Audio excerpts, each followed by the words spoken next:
Hey everyone, welcome back. I'm Jason. In today's video I'm going to show you how to fix your Samsung ice maker from over freezing.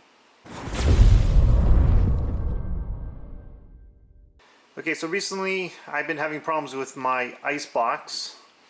The ice was overflowing, then basically the whole ice box tray froze right from the bottom all the way to the top. So I had the repair guy come in.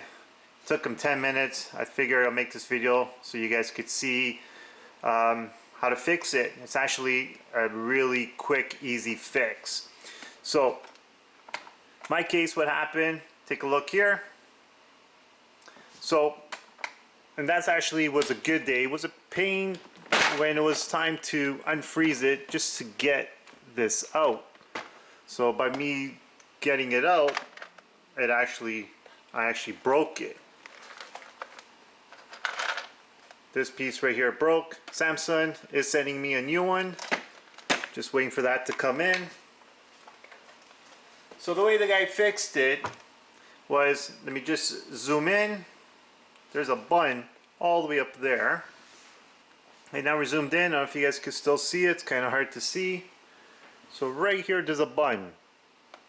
So what you're going to do is you're going to press it and hold it until you hear a little melody.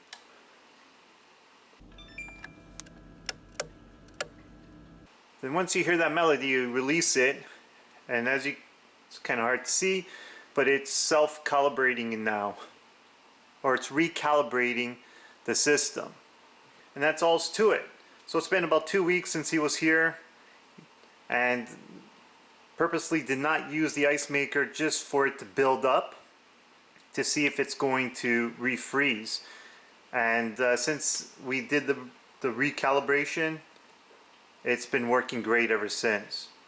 And I know online when this happened, a lot of people are having the exact same issue. So guys, hopefully this helps you out. If you like this video, thumbs up. Make sure you hit that subscribe button. And like always, thanks for watching and have a great day.